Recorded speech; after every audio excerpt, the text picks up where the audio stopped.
Traeger up here. At the last SFP Performance Meetup, I alluded to a workshop that he put together specifically for our group called Performance Breathwork.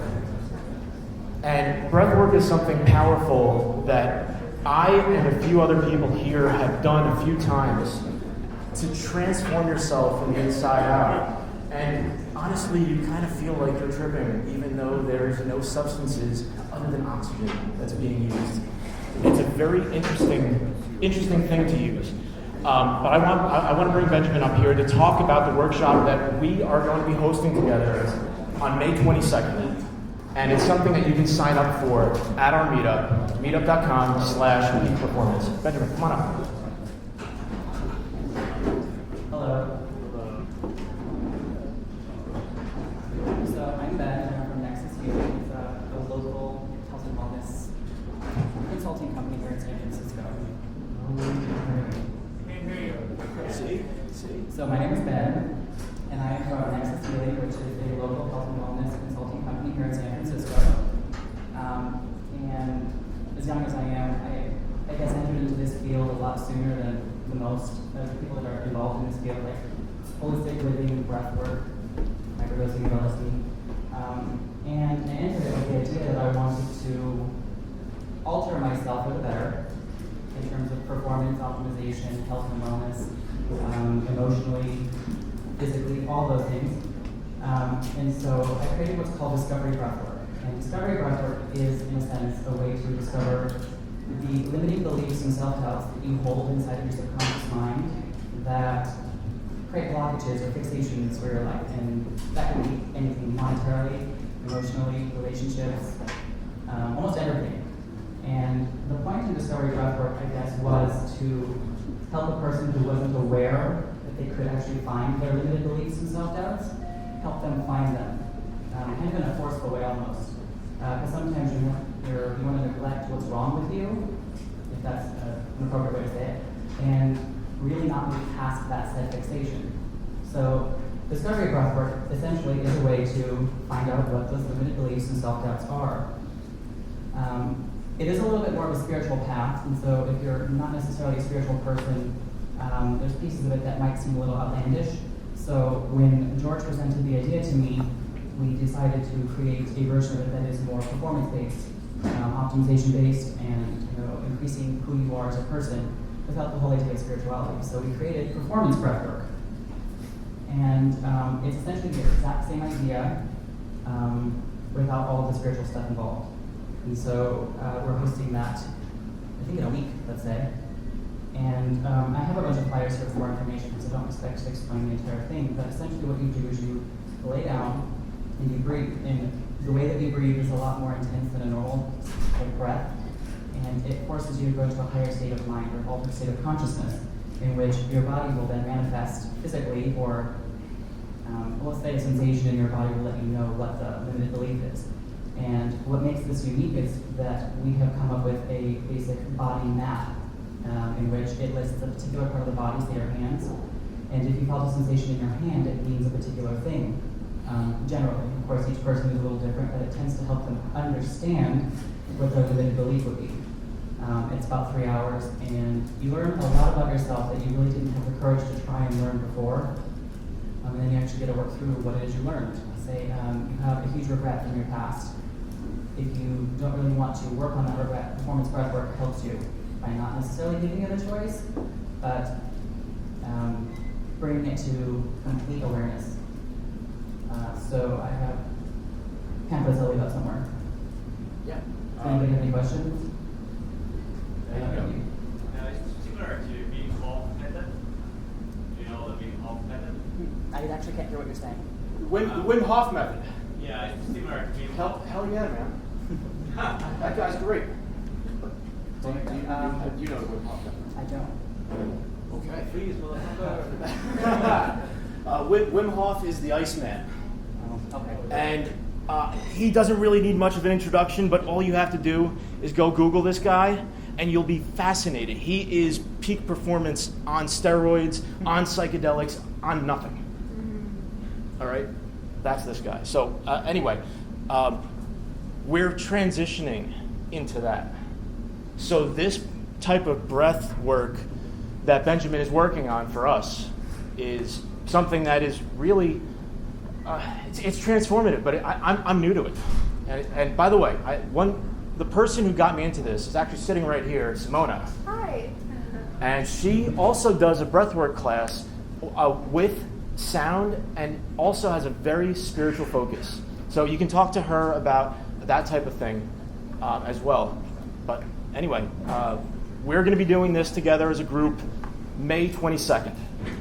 All right? Any other questions? Yes? So is this bear any relation to holotropic breathwork? Great question. Does this have any relation to holotropic breathwork? Basically, in its most fundamental aspect, it is the same. We don't call ourselves holotropic for the sense that we decided to take it a different way.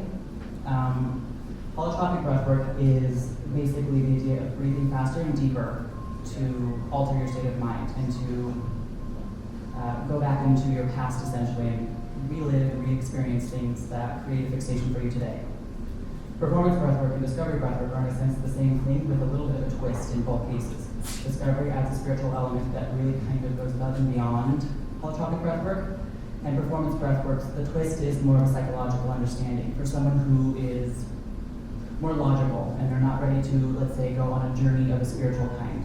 So performance breathwork takes up the spirituality for you so that way you can experience a logical journey, for lack of a better word, and still discover some very profound things about yourself. I've seen situations in which a person would go into discovery breathwork or performance breathwork and had huge anger or resentment for something or someone from their past or say even current, and then afterwards have the ability to completely release and let go of said anger or anxiety. So is the being related? Kind of, fundamentally, yes, but completely different idea. Any last questions? Awesome. Thank you. All right. Thank you, guys. So, you can check out the breathwork exercise that we're doing May 22nd from 6 to 9 o'clock. The venue is to be announced, but it will come. And I'd like you to sign up for that. I'll be there. Yeah, okay. I'd like to bring our main guests up to the stage. Now, Dr. Molly Maloof has been at the first SFP performance where she talked about functional food, food as functional medicine, and use of wearables as a way to help her own MD practice. And she has also been studying up on psychedelic use as well. Now, and by studying up, I mean in the clinical sense that just research. I also have James Fadiman, who has been probably one of the largest researchers that the U.S. has ever seen, I think, and has written a fantastic book about his journey and his research into psychedelic use. He also has co-founded the university that we now know as Sophia University. He has been on the Tim Ferriss show, and that's actually how I heard of you. And honestly, your presence on there has been my journey into microdosing. I hadn't even heard of it before that. And when I finally decided to give it a shot, I think was the day that I discovered I had a sense of humor. At least that's what people told me. That came out. So, all right, I want to bring you guys to the stage. I'm going to bring out the chairs. Don't worry about it. I got it. Where's the stand up? Okay. All right.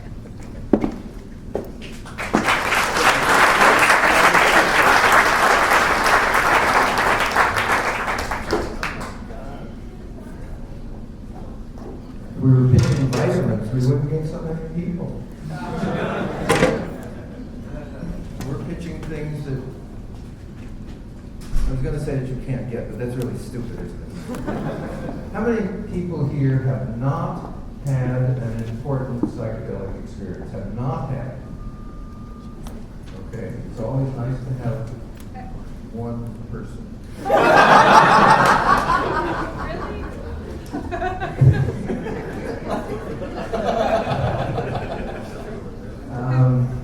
How many of you are federal drug enforcement agents? They used to show up. But I think they're all out in the park somewhere, checking whether what they just took off you is real. How many of you have microdosed? Okay, good. Then we have some information to share. Okay. So Molly, why don't you kick us off? Hi, everybody. Thank you all for coming tonight. I did not expect to have such an amazing turnout. I knew there would be a lot of people, but this is, I think, a testament to the time we're living in, because we're kind of going through another renaissance, right? With technology changing everything in our lives. And with all of that comes with an understanding that I think people are searching for more than just performance. I think that you are all here and you are all experimenting with things because we know that they bring us a sense of connection to all things. And I myself wouldn't be here today, wouldn't be working in tech, wouldn't be a doctor, in a totally independent physician, working as I basically focus on optimizing health and preventing disease. I use technology, I use natural medicines, I use mainstream medicines too, but I'm particularly interested in human performance and optimization of health. So how do we take people from sick to not sick, which is what most of medicine is focused on. And I'm interested in how do we take people from not just not sick, but how do we take people to optimally well. So how do we predict disease before it happens? How do we get people to participate in their health? And I've sort of carved out a niche for myself, and I wouldn't have been here if it wasn't for psychedelics. So that's a bit of my story. And really, it's not about me today. It's about how do we learn to microdose? Is this safe? Should we be doing this? Are there alternatives? And James Fadiman has been the beginning of this incredible world of psychedelic research. So why don't you tell us a bit about that? I've been in psychedelic research a long time. Since it was legal. And if that doesn't date you, nothing will. And about 6 years ago, a friend of mine said that Albert Hoffman had suggested that he should take a tiny dose of LSD, and his girlfriend should, because things weren't going too well between them, and they wanted it to work, and Albert said that might be a good idea. I'd never heard of microdosing, and I don't think Albert Hoffman called it that.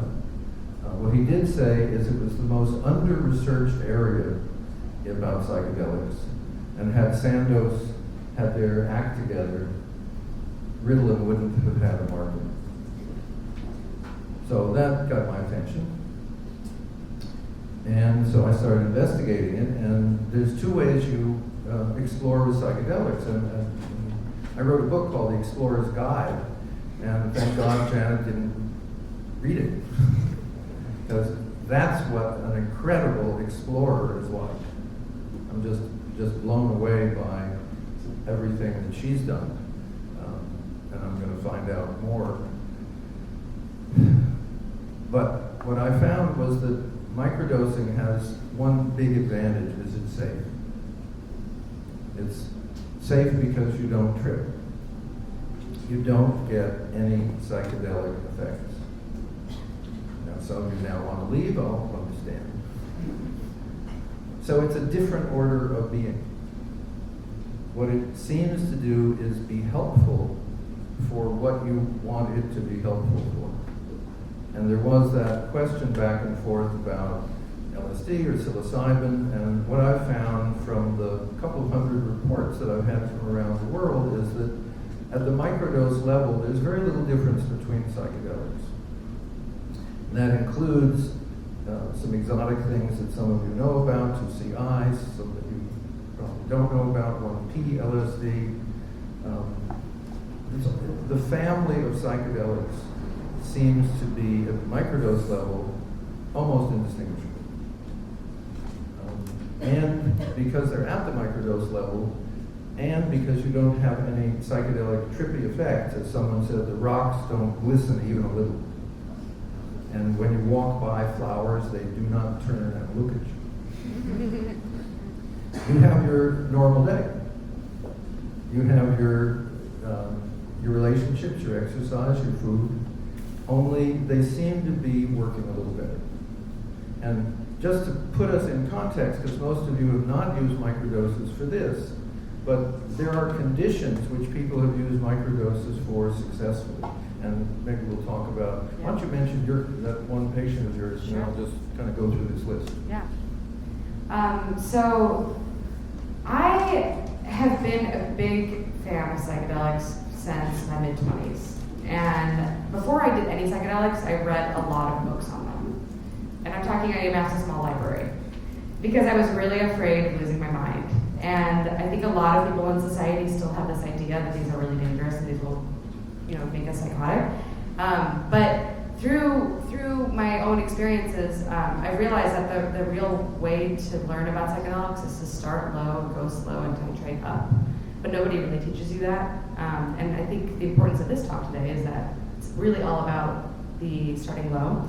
But for a while over the last year, I've kind of moved away from everything in terms of the psychedelic world because I started really deepening my meditation practice and realized that I didn't really need them to expand my mind in ways of like deep consciousness.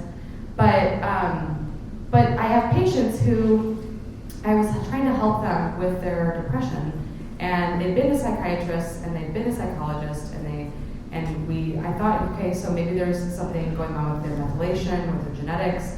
And I got one of my patients to a point where he was feeling better, but he was still experiencing these hypomanic and these like dysthymic episodes where he was kind of depressed, and then he would go a little manic and he'd go depressed, but he wasn't full on bipolar. And I just felt like I hit a wall with him. We were working on his lifestyle, we're working on his genetics and his methylation and THFR, I'm sure you guys know about. And working with things like methylfolate, and none of these things were working as well as I thought they would.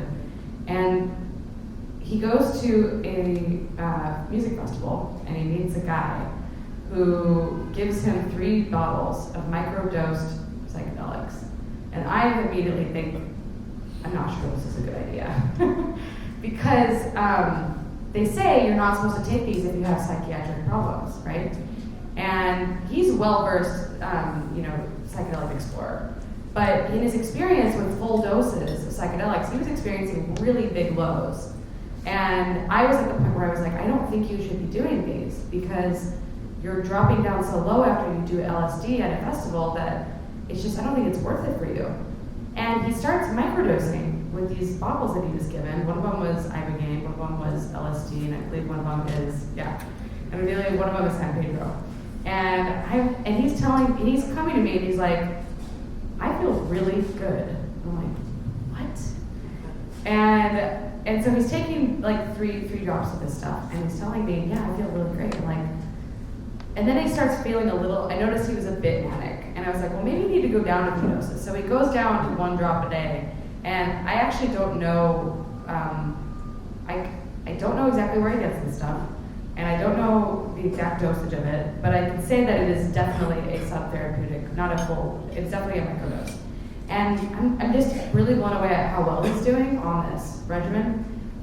So the truth is that there isn't large randomized controlled clinical trials on this. People are doing it on their own because there's no other, practice is the way you learn these things. But I'll let James talk a little bit more about why that there aren't randomized controlled trials and if there is research and what that's about. I was at a conference with a bunch of psychedelic researchers, and someone was asking me, wanted to know more about microdoses. This is someone who could do this research, and I said, well, why don't you just do a study? He said, it's really hard to get my university to go for that. I said, why? It's so much safer than everything else you're doing. He said, well, just imagine, you go to the institutional review board. These are people who have managed to get into college administration without taking psychedelics. and you say, I would like to give people a Schedule 1 substance every couple of days for a month and let them run around and do anything they want. He said, it's not hard to turn us down. However, there are studies, starting one in Europe and one in Australia, who are getting IRBs. And of course, there's a massive amount of interest, even in backwaters like San Francisco. Let me just give you a little flavor. I just thought, well, let me just look at today's mail. And this is someone the protocol I suggest to people for self-study, to find out how it works for you, is take it on 1 day on and 2 days off. One of the first things we've learned is that microdoses last 2 days. Now, I know all the things you've taken, I know how long they're supposed to last, but you haven't included the afterglow. The afterglow from higher doses is part of the effect. So with microdoses, since you don't have any tripping, all you have is, in a sense, the glow. And that lasts approximately 2 days. The second day off is so you can feel the difference, because it's a self-study.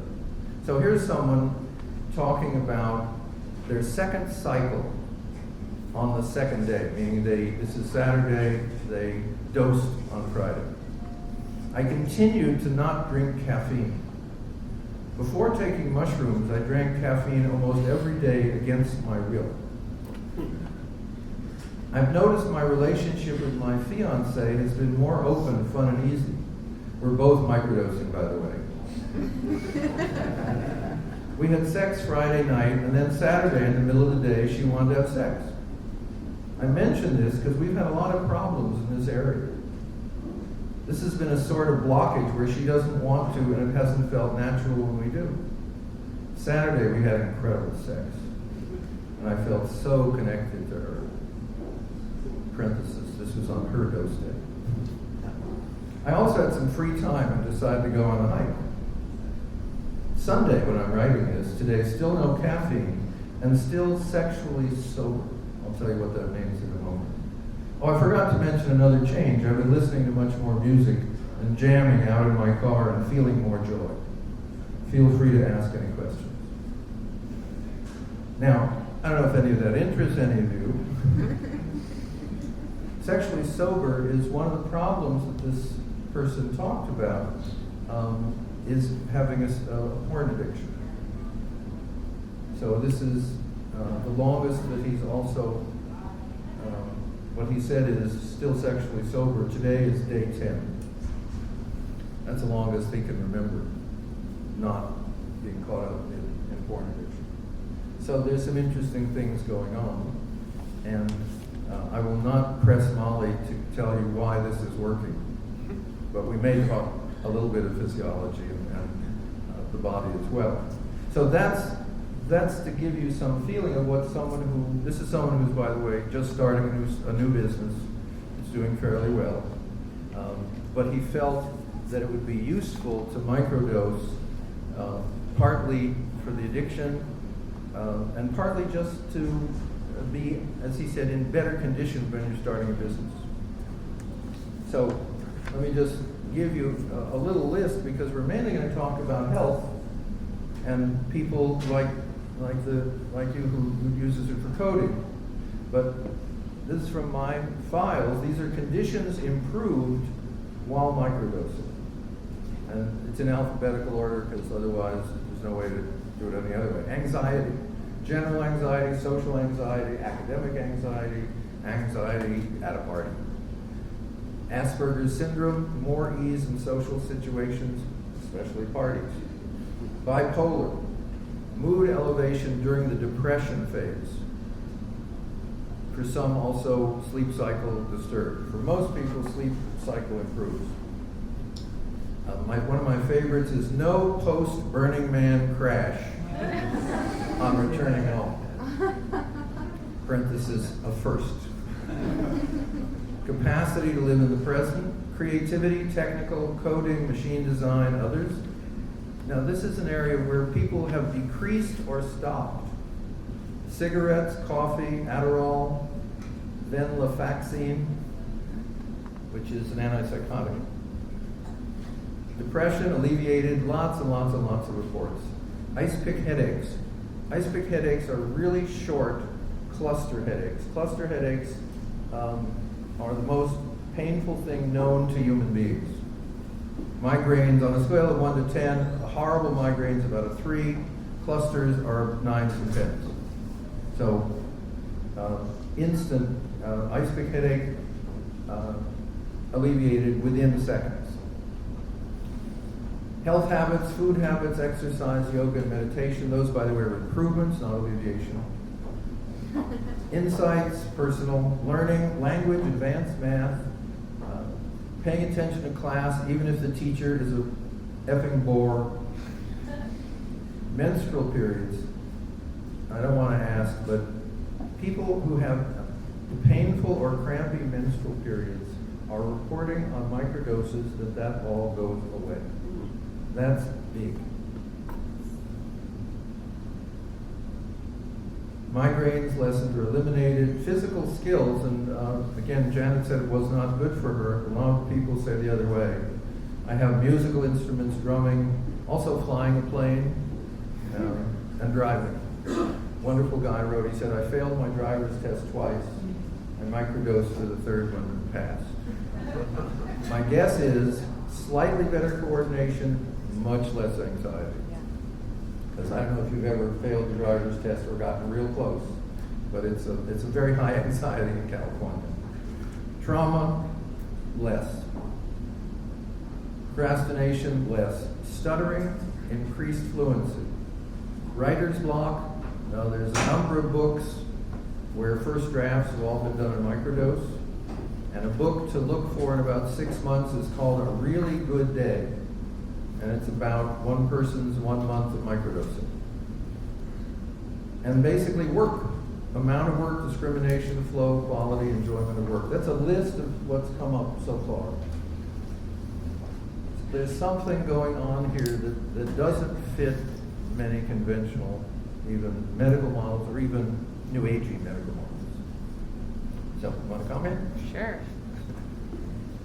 So, in that little library that I developed, I have amassed, one of the books that I was looking at today before I came in, actually I was looking at 3 books. One of them was the textbook of psychedelic medicine, volume 1 and 2.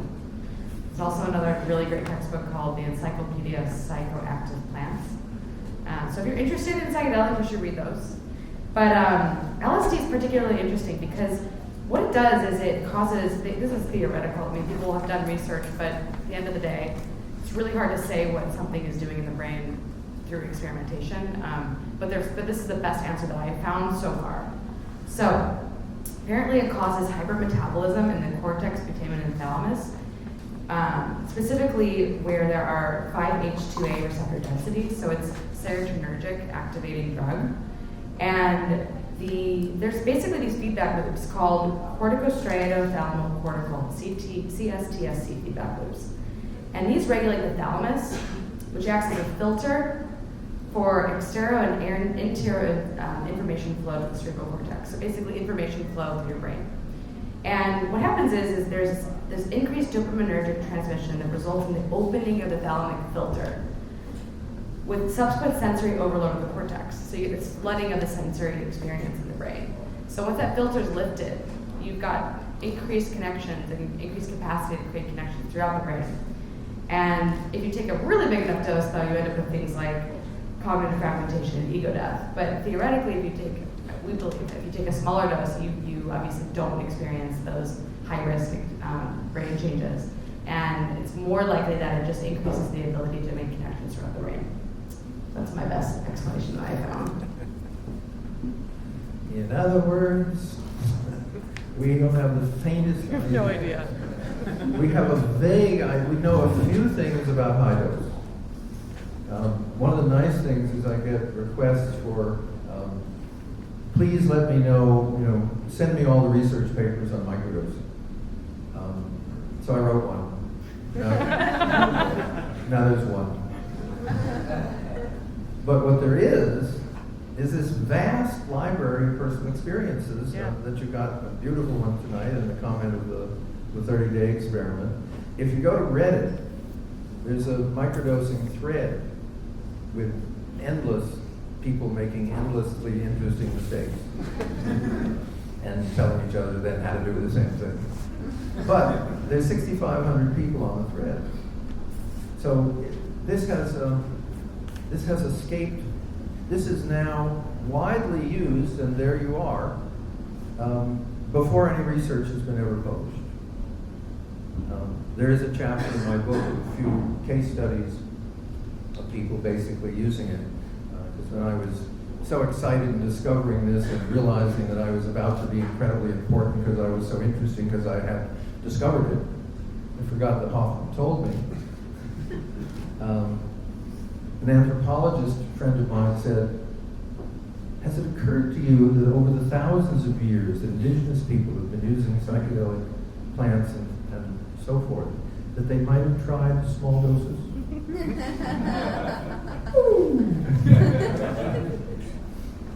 And he said, and by the way, whenever I have a cold coming on, I microdose with psilocybin. I haven't had a cold in 15 years.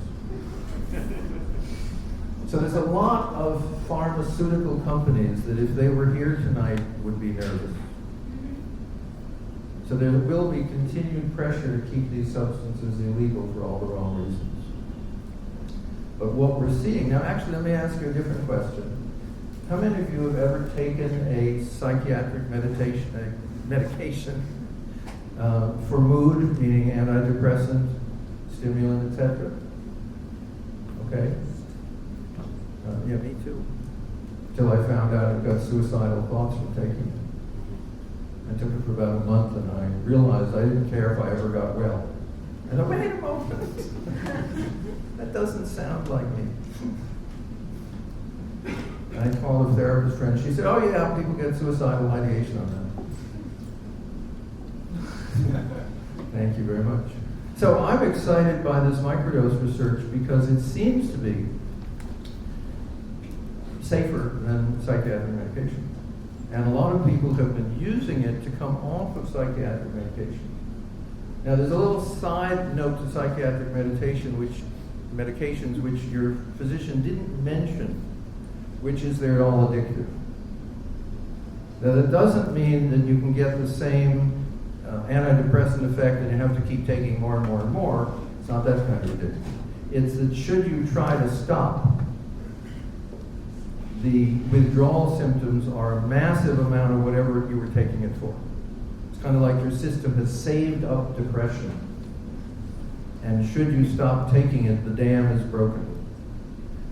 It's pretty scary. And a lot of people who've been on psychiatric medications basically say, they're not working, I hate the side effects, and I can't get off. Now, I know that sounds like an illness, but it's called contemporary American medicine. Microdoses seem to help people who want to get off their medications. They still have to, and it's a great term in the medical community called taper, meaning take a little less, a little less, a little less, a little less. And it can take months to get off these medications. But microdosing seems to accelerate it, make it easier. And then a lot of people have basically said, gee, microdosing seems to give me the advantages of the medication without all the side effects. So it seems to be an alternative to the to a number of psychiatric medications. And of course, you take it once every 3 days, which is again a different kind of dose schedule. And again, if you take too much, you trip. You know, the rocks do glow a little. Let's take a question, please. A quick question about that. You mentioned since it's a self-study, that's why you take 2 days off as opposed to 1. Yeah. So after you've done the month, should you go back to 1 every other day?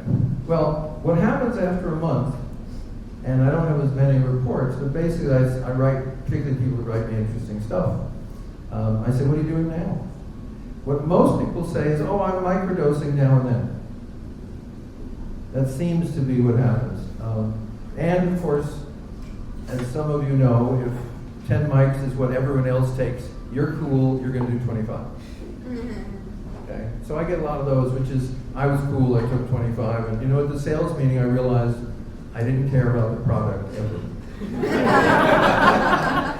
So I went home.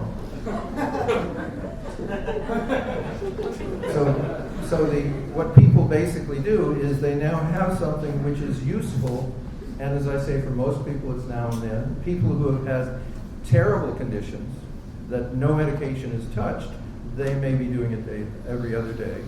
And I have reports, Janet mentioned for a while she was taking it also every day. And the theory is you shouldn't be able to do that because psychedelics have what is called tolerance, which is if you take it on Monday, it doesn't work as well on Tuesday. Microdoses, it's not that clear. For some people, they have tolerance. Other people can take it every day, but since it has a 2-day effect, that's just wasteful. And I'm eco-thrifty, even at the microgram level. So that kind of brings me to something that I think we should probably talk about, which is what are all these different dosing levels, and how do you differentiate, and how do you even microdose? Because, and by the way, this is a disclaimer. I am not your doctor. So I'm not telling you that you should do this. I'm telling you that this is something I have learned through reading this guy's book and listening to podcasts too. There's no textbook for this actually because it's such new research. But he's right. This stuff has been used for thousands of years by people, and I think we always forget the historical context of these medicines and these really sacraments in some ways. Is that they've been around for a long time. This is not new. What's new is society demonizing them so dramatically and treating them like they are incredibly dangerous substances. There's actually a quote that I wanted to read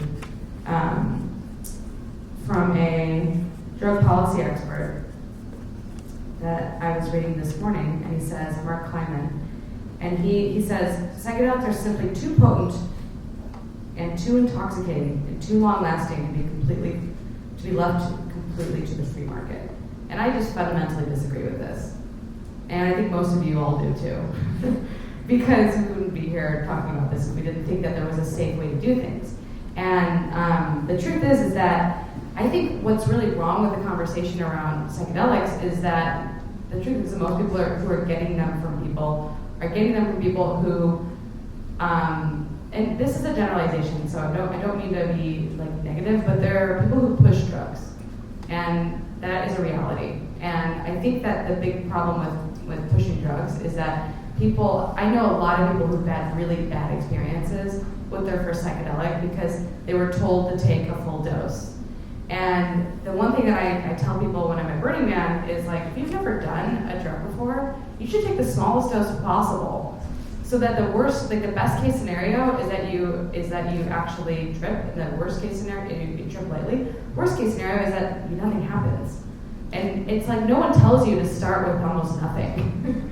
People tell you to just take a full dose of something. And I heard this on the podcast with you and Tim Ferriss that was about this concept of a transcendental dose, which is 400 micrograms or above. And that is something that you should not be doing. Unless you have a guide and you are prepared for blast off. Okay? Right? Yeah, the terrible word, and Terence McKenna, who many of you have read and we all love, and he's kind of like Chinese food. You listen for an hour and then you're hungry again. But he has a theory you should try it. And don't do this, okay? And don't do this at home. Don't do this even where you trip. Heroic dose. This is called how to waste an enormous amount of good, expensive psychedelic, come back with nothing, and flex your muscles around your friends. How much did you take? How stupid are you is really what the question, the subset of that question is. Yeah. So that's I don't have real medical training, I'm not a real doctor, but I do know that much, that stupidity is very dangerous. And repeated stupidity can be fatal. I would like to add that when I was in medical school and they were giving us lectures on drugs, that even the real doctors didn't know what they were talking about. And they were telling me that MDMA was a hallucinogen. And I said, really? Okay. So I knew that there was something wrong with education when people didn't actually know how to have a conversation around these things. But the next dose is this concept of a therapeutic dose, and it's apparently around 200 milligrams, or sorry, 200 micrograms, not milligrams, and it's for psychotherapy, deep inner work, healing, self-exploration, and partying, question mark. Okay, here's my trip on dosing. And those of you who disagree with me, you're right. Okay? 400 or so, that's when you want to check out why your friends say, we're all one, we love you, even though you're a jerk. And we love Trump, and we love Syria, and we love this chair, who actually we love very much. Okay? If you want to have that kind of experience, which changes your worldview forever, that's about 400. If you're interested in self-understanding and why you're here, and what your karmic burden is, that's around 200. And that's, you can actually work with someone therapeutically. About 100 micrograms is for scientific research. This is for breakthroughs that are, usually it's great for problems you have really been unable to solve and that you know you should. It's not for a coding problem, because again, you're taking a whole day if you're on 100 mics. 50, that's really what you would, what used to, here's his history. Used to be called a museum dose, now it's called a concert dose. But someone else should still drive home. And there's also this wonderful thing, I don't know if you've ever had this problem, but it's the question of, did I get really good stuff? You say, well, I took it and I was at the concert and it just felt like nothing. So I took more. And just look at the logic of that, okay? Now this is just a little arsenic and it hasn't had much effect. This is a little something, it has no effect. I'll take more.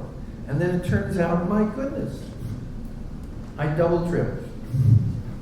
And the whole concert turned into an ice show.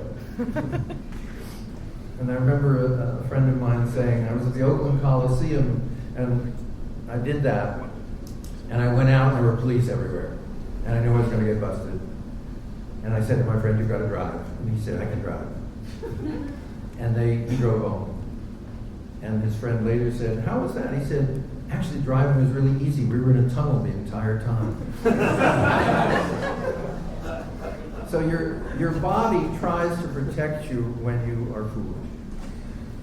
Now, let's because there's a question that should come up eventually, which is, what are the dangers and the negatives of microdosing? And again, the clinical research we have is a couple of hundred people, which is more than any clinical test on psychedelics so far. 2 people have sweated more on dose days. Neither of them stopped taking. 2 people reported more anxiety. 1 of them stopped. 1 of them muscled through, graduate students in pharmacology, and just had bad experiences every 3 days. And I wrote several times saying, stop. No, it's a study. I don't know if any of you were that kind of student, but if you took enough psychedelics, you're no longer that kind of student. And a couple of people, their life situation, external, was really bad. And they were sufficiently made more sensitive with a microdose that it really wasn't a good idea. And again, I said, please stop. They said, no, we really like it. We're going to do one more round. They've been 20 years in their apartment. They've just been evicted. They had no place to go, and their cat was sick. That's external reality. Now, people who are miserable and unhappy and depressed and ADHD and all kinds of other conditions have microdosed quite successfully. But that's inner experience, and that's also what you're taking the microdose for. So, like everything else, it isn't for everyone. And I just got a note from someone that said, I had this unbelievably light dose of ayahuasca, and everyone else had more, and everyone else had a great experience, and I had 8 hours of being cast off into the most miserable hell away from my life and from everything I ever knew. Can you just, what's that about? And what that's about is don't take ayahuasca. I want to add something to that. So, I feel really lucky that I've never had a bad trip, but I think that's also because I've always taken less than everybody else around me. And one of the things that I've discovered is that I have looked a lot at my genetics, and this is something that mainstream medicine is starting to actually examine, is how our neurochemistry is definitely affected by our genetic makeup. And so there's all sorts of companies that are coming out with these testing panels that will help the doctor determine what is the right medication for your brain, what are the side effects you should expect if you take this medication. I mean, it's an entire gigantic multi-million-dollar industry, is this genetic testing. And it's because we're realizing that medicines are tested, the way that medicine is approved is that a drug testing company finds a population of people, and they do a lot of tests on this population of people, and they try to find a group in that population where the drug works, and then they go and they find more people like that, and then they build a new study, and they find as many people that are like that person that they found that the drug works, and that's how they get things approved. And I know this because I know people who are investors at companies that are doing this, and I know companies that are doing this. So I also advise biotech companies. So I get the back end of medicine just as much as I understand the practice. And I don't think a lot of people realize that, street drugs are also drugs like mainstream drugs. Like all these drugs that we're talking about, whether you go to the pharmacy and get it, whether you get it from your friend, they're all just drugs. Whether they're legal or illegal, they're things that affect your brain. And your brain is unique. And because your brain is unique, you should be very careful with how you dose things that are new to you. I am very, very sensitive to psychedelics. I need much less than most people do. And the reason why that person probably had an incredibly traumatic experience is because there's no test for you to go get to find out if this is going to affect you dramatically more than someone else. You can do 23andMe, and you can run it through a website called Genetic Genie, and you can start learning a bit about your methylation, your COMT, your VDR, all these little snips. You can start doing some self-study, but it's still very much trial and error. And because of that, I think it's really important to start as low as possible and to try to trade up very, very slowly in order to find out what works for your body. We have a question here. Yeah. If I don't mind. Yeah, you were going through the dosing, 400, 150, Yeah. below 50. So microdosing. What are the levels? How low is too low? And then Okay, I was actually going to just do that. Right, what is a microdose? Microdose, if you're talking LSD, we're talking 10 micrograms. If you go much above 10, what people report is they're getting a little bit of psychedelics. Not only is the world lovely, but it's getting a little saturated in color. But what's a typical tab? Well, a tab is usually, let's see. All those who think a tab is about 100 mics. That's my guess. All those who think a tab is 50 mics. My goodness. How about 150? You don't get them here. Mics for a tab for 200? Going once for Give me the 200? tabs. Okay, so that's a problem. Okay? Here's a tab of some amount of psychedelic, and how are you going to titrate it to yourself? Well, as you pointed out, the difference between you and me may be, 2 to 3 times. So what I suggest for people is if you think you're sensitive to medications, microdose 5 micrograms. And if you have no effect, that's great. If you trip at 5, then do 3. And I have a number of people, 10 seems to be comfortable for most people. I'd say of my couple hundred people, I've got maybe 3 that went down to 5. And maybe again 3 that were at 15. So that range seems to be about right for psychedelics. would you say 100 is like the average tab, or is Well, I've been assuming that, but I'm asking a very sophisticated audience here, and the answer is that they don't know what they're buying. have to ask. You know, it doesn't. 100 and 250. 100 seems to be. I mean, in the salad days, it was 250. But then everybody was only going for God, and so forth and so on. Psilocybin, and we're talking mushrooms, and you heard the way she dried and measured. About 0.2 to 0.5 grams is a microdose. That's the range. And again, you don't know the concentration or the amount in any given mushroom. Even if you have 2 identical mushrooms, you don't know. So again, you test on yourself. And if it's 1p LSD, it's about double. Because 1p LSD is about 1/2 the power of LSD, and so forth and so on. Yes, I go think ahead. since 1-PLSD is a legal analog, that might be better vehicle for Well, standardizing. the dosage. question is if 1p is a legal analog. The word legal is, this is the United States. Legal. The Schedule 1 has, we're the only country that's ever probably made things that are illegal that do not yet exist. That's the Analog Act, which is, if it's kind of like that, it's illegal. England has a different system. It has to exist first. So that 1p LSD is illegal as of, I think, May 1st in England, but it's been around for about 8 months. But there's a new one, I forget what the letters are. So, you know, as you know, there's this accelerated kind of game between the chemists and the people making things illegal, and the people who make things illegal always win. Because they say, I don't know what it is, it's illegal.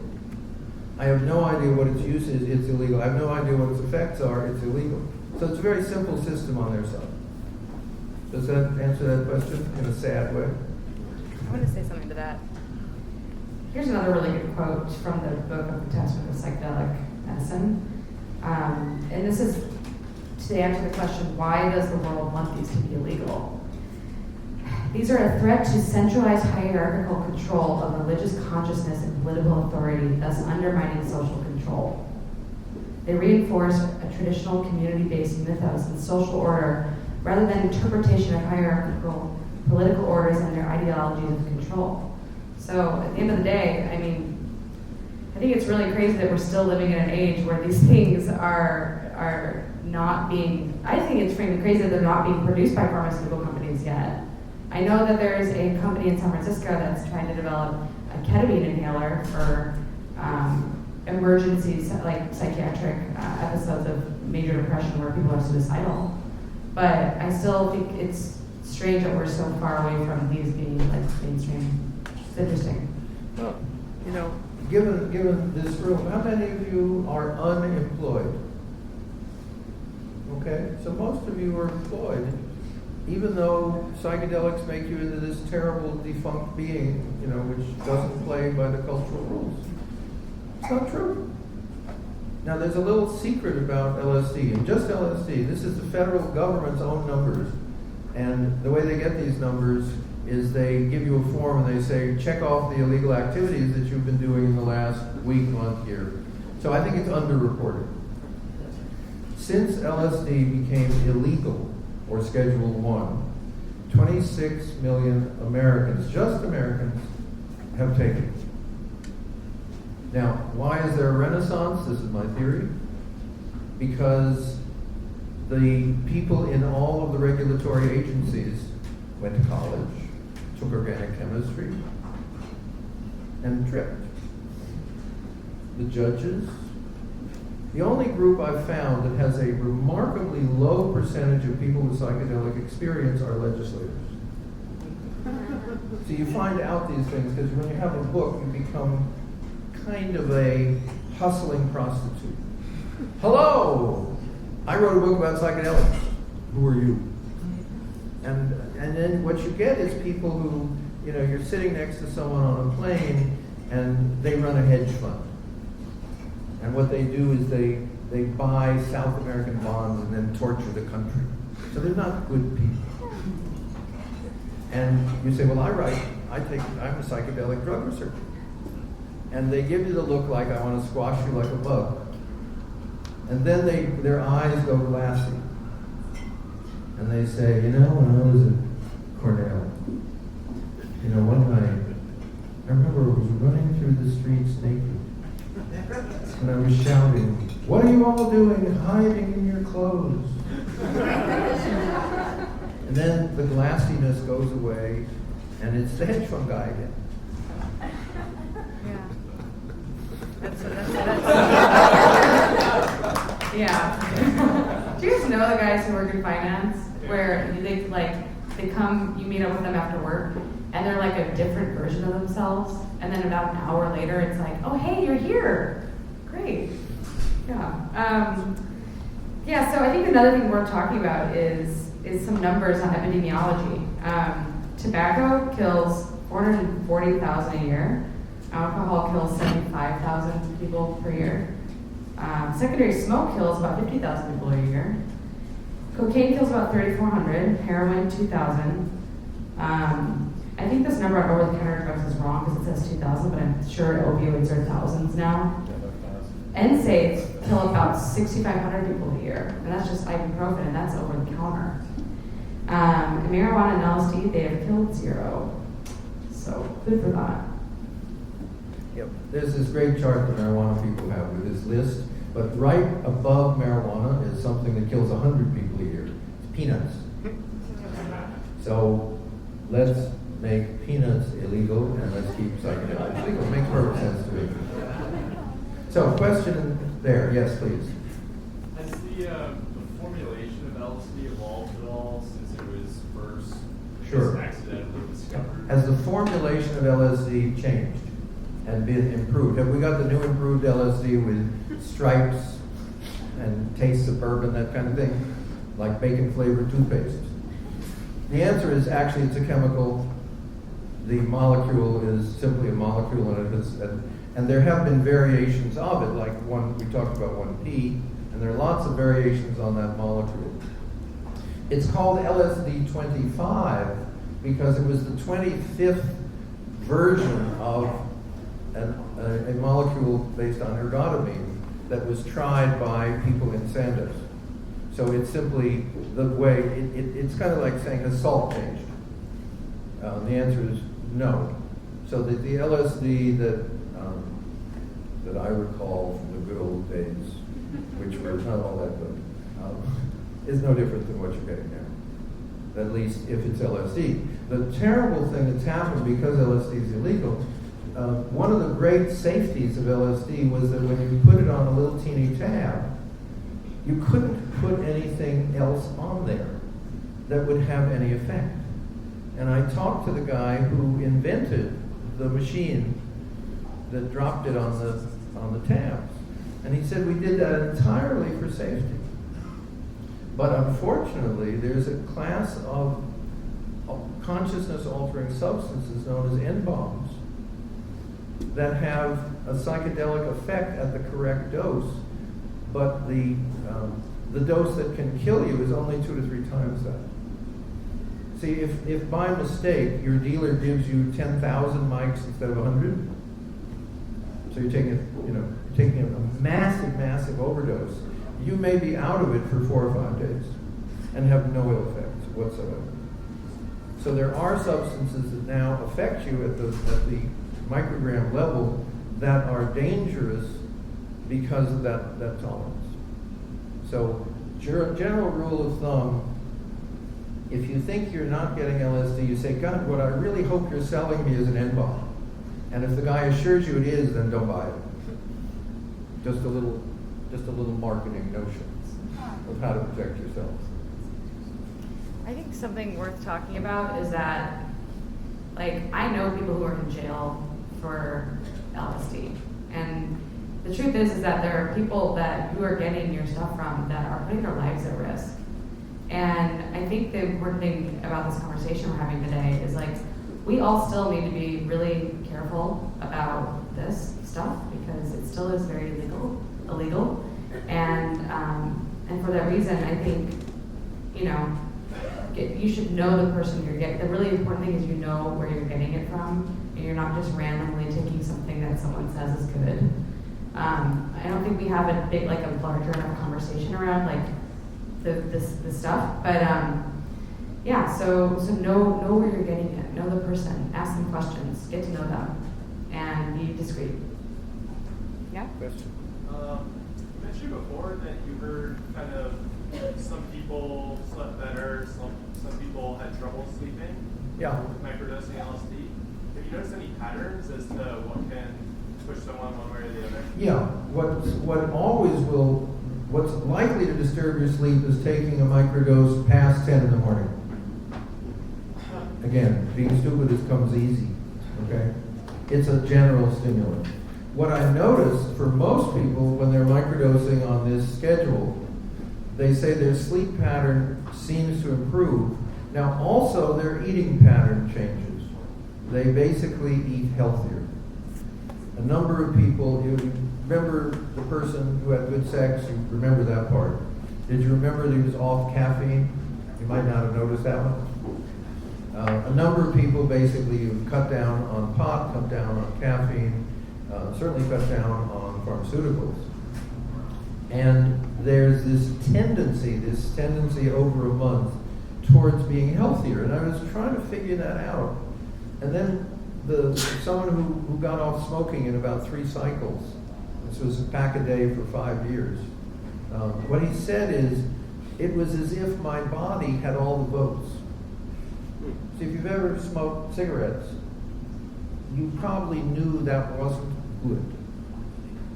And your body said, yes, it's not good. And you said, shut up. I like the feeling. And your body says, okay, I'll kill you in 40 years. But what seems to happen with microdosing, it's as if your body has more votes. And so this general tendency towards being healthier is, this was again a total surprise, and you only get it by this kind of field research. And by the way, if any of you would like to be part of the research, which means tell me what you've been up to, it's jfadiman@gmail. And I'd really like to know, particularly if anything unusual or interesting. Yes, please, and then you. I think drug companies are now getting into cannabis research.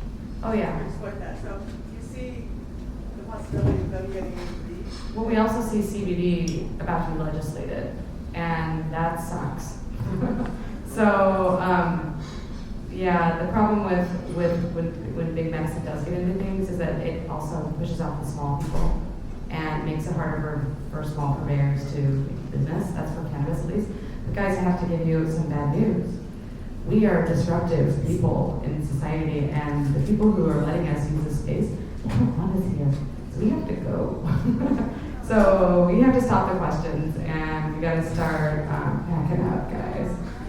So I'm sorry, but we'll be available to talk after. So I hate to cut it short, but we gotta move out.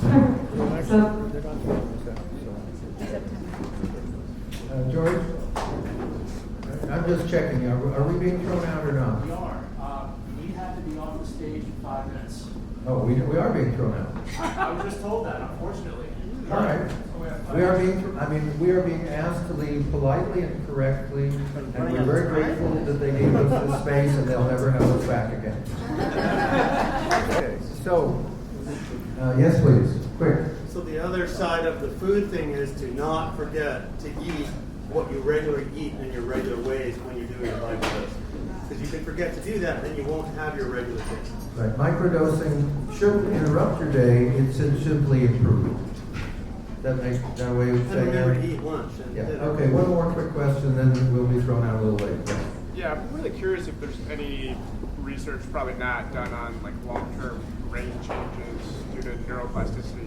There's no research on short-term brain work with microdoses. Do you have anybody that's done this for like 6 months? Yeah, I've got people with 10 years. 10 years? Yeah, they're smarter and cuter than you. Not saying much. No, it's been quite a lot.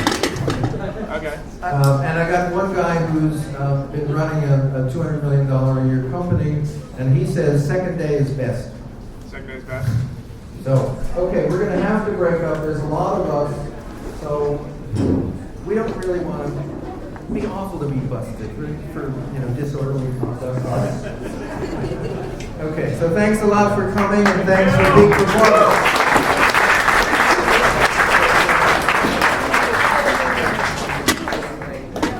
Okay, so just remember the bar that's down the street that I'll be at, and any of you guys who want to meet up with me will be at. It's called Dirty Habit, and it's 1 block, 1.5 blocks to the right, down Market Street, 4th and Market. Dirty Habit. We've been chatting on Facebook. Good. You are? Joe Mateo.